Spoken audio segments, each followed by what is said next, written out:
Think modern athletes are rich? Wait until you hear about the ancient Olympic champions who got paid in literal tons of olive oil, lived tax-free, and became so wealthy they could buy entire cities. Let's explore these ancient sports millionaires. Meet Theagenes of Thasos, the Michael Jordan of ancient Greece, except his paychecks came in liquid form. This guy won over 300 competitions and got paid in olive oil. We're talking enough to fill a swimming pool. For each Olympic victory in boxing and pancration, he received 1,400 amphoras of olive oil. That's roughly 70,000 liters. Back then, olive oil wasn't just for cooking. It was like ancient Greece's Bitcoin. People used it as currency, fuel, and medicine. Theagenes sold his winnings for massive profits, becoming so rich he could have bought half of Athens. The crazy part? He kept winning for 22 years straight. Talk about a retirement plan. Modern athletes might get million-dollar contracts, but Theagenes literally struck liquid gold. Ever dreamed of never paying for food again? Well, ancient Olympic champions lived that dream.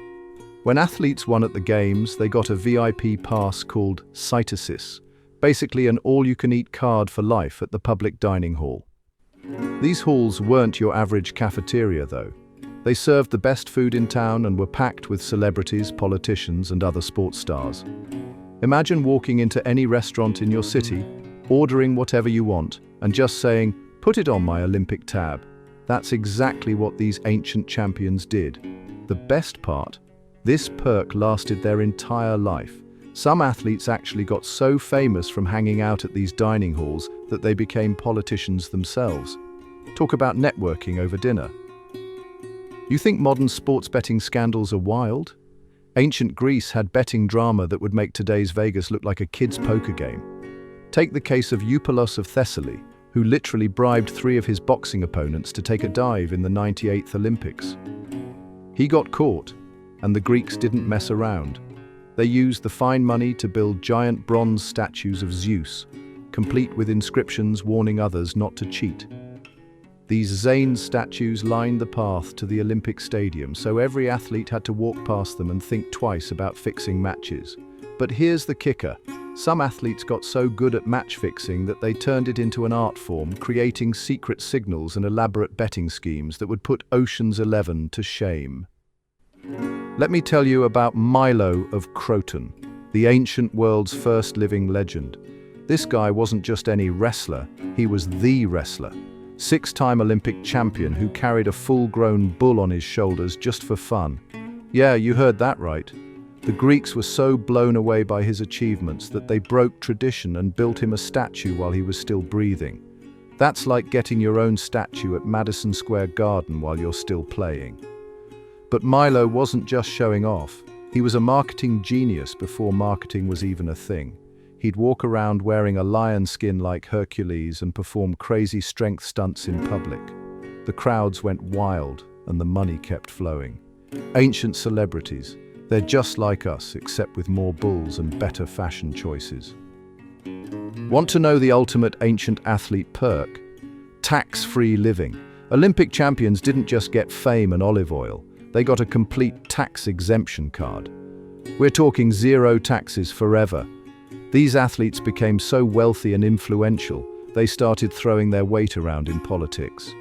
Take Diagoras of Rhodes. This boxing champ became so powerful that people literally bowed when he walked past. His tax-free status meant he could build massive businesses while his competitors struggled with heavy taxes. Some athletes got so rich they started funding entire city projects, making politicians come to them for favors. The roles totally flipped. Suddenly the mayors and governors were the ones begging athletes for help. It's like if Michael Jordan became president, but with more togas and fewer sneaker deals. Ready for some ancient world business secrets? These Olympic champs were basically the first sports influencers. They turned their fame into serious cash by slapping their names on everything from wine bottles to clothing lines. One clever athlete, Theagenes of Thasos, started his own training academy that became the ancient equivalent of a luxury gym chain. He charged rich kids a fortune to learn his championship secrets. Another champion, Philippus of Croton, used his Olympic fame to launch a successful shipping company. He literally went from throwing punches to moving merchant ships across the Mediterranean. These guys figured out something modern athletes know well. Winning is great, but branding is where the real money is. They even hired poets to write songs about their victories, creating the world's first sports highlight reels. You think modern athletes pushing sneakers is impressive? Ancient Olympic champions were the original influencers. These sports superstars got paid huge money to promote everything from premium wines to high-end weapons. Athletes would stamp their face on wine amphorae, turning regular bottles into collector's items that sold for ridiculous prices. The champion boxer Diagoras had his own wine brand that became so popular, people would fight over the last bottles at markets. And weapons? If a famous wrestler used a specific type of sword in training, suddenly every wealthy young Greek had to have one. Some athletes made more money from these deals than from their actual victories. They'd travel around giving exclusive demonstrations with branded equipment, basically running the BC version of a Nike commercial.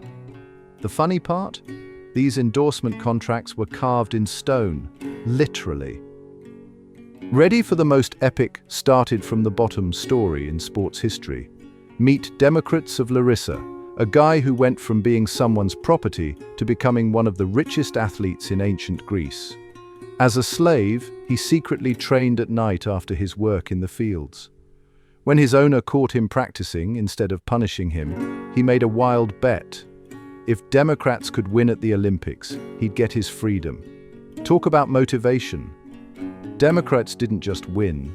He dominated the wrestling competition so completely that the crowd went nuts. He earned enough prize money to buy his freedom, then kept competing and winning. Within a few years, he owned more land than his former master and started a wrestling school that became famous across Greece. How's that for a comeback story? You might think sports agents are a modern invention, but ancient Greece had their own Jerry Maguires. They were called gymnasiarchoi, part manager, part hype man, and total business genius. These guys would spot talented athletes, front their training costs, and then take a sweet cut of those olive oil prizes and appearance fees. One famous agent, Hippias of Elis, managed a whole stable of champions and basically invented the Victory Tour. He'd book his athletes for exhibitions in rich cities, charging premium prices for meet and greets with Olympic stars. Some agents got so good at the game they started packaging deals where athletes would appear at festivals, perform at private parties, and endorse local businesses. Sound familiar? Money and fame in ancient Greece could vanish faster than a runner in the stadium. Take Pythagoras of Samos, not the triangle guy. This champion boxer blew through his olive oil fortune betting on chariot races and throwing lavish parties. He owned 3 beachfront villas and a fleet of ships, but lost it all in a single year. Or consider Timasitheus of Delphi, who got so caught up in the high life that he spent his entire fortune on exotic pets and golden furniture. Within 5 years of his last victory, he was teaching basic wrestling moves to kids just to afford dinner. These cautionary tales spread so far that cities started assigning financial advisors to their champions. Ancient Greece's first money managers. That's all the ancient sports drama for today. But there's way more wild stories where these came from. Hit subscribe to catch our next video on ancient scandals, smash that like button, and share with your sports-loving friends.